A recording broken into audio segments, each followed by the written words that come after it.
Hey goers from all over the world, thank you very much. We are here in this very interesting point in South America, in Bolivia, and this is the place we do call the highlands or the high plateau. In this moment we are enjoying of a one very nice snowfall, and we have the very nice view of the very traditional camelids of the high plateau, the altiplano in Spanish, and the name of that camelids is the llama.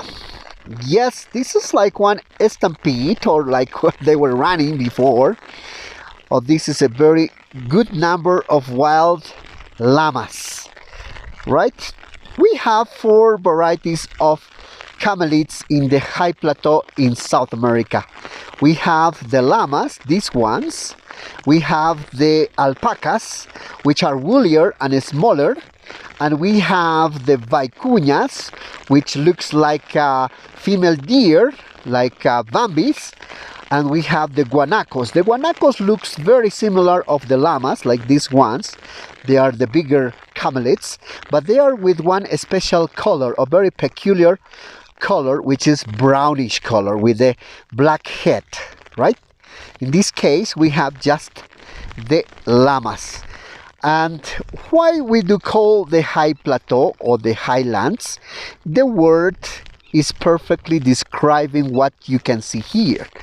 It's very high because we are on elevation of 4,600 meters above sea level, and the high plateau is going down gradually to 3,000 meters above sea level, right? It means the highlands or the altiplano in South America is in between 3,000 meters above sea level up to 4,600 meters above sea level. You know, in between we have a very traditional flora and fauna, right?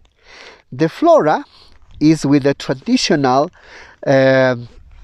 puna grass and puna straw, and the yareta, ola, are some small bushes that we have here growing up on this altitude. In the case of fauna, we have the camelids, these ones you can see here, as well as we have the pumas, or the titis we have here, and we have the rheas. It's a kind of the family of the ostrich, and we have as well the foxes and roedors in this area, like the vizcachas, right? This is the high plateau in Bolivia, my friends. It's right beside of the Andes, right? The Andes is one chain of mountains, and is considered the longest mountain range on the earth. And in South America, the Andes covers 7,500 kilometers, and in all its way, in 3 countries, the Andes is split in either one branch or 2 branches.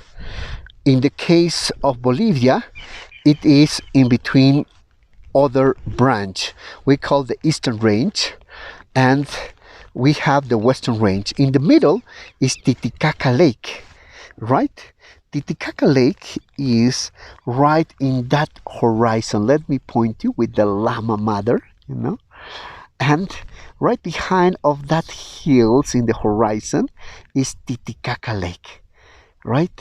And Titicaca Lake is one important hydric influence for this area, right?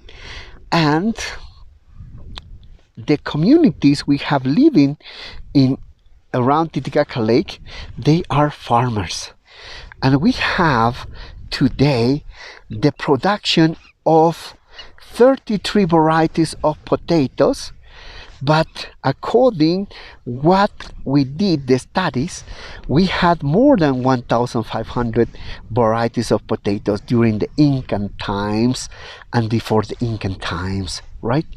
So, and we have also quinoa growing up on this altitude. The quinoa is one of the very important cereals for us in this region because the values it has, vitamins, minerals, and the quinoa is the star product as well as the potatoes, right? It's the products we have in these areas. Almost nothing, you know, uh, could be, growing very high, right? No trees, not very many.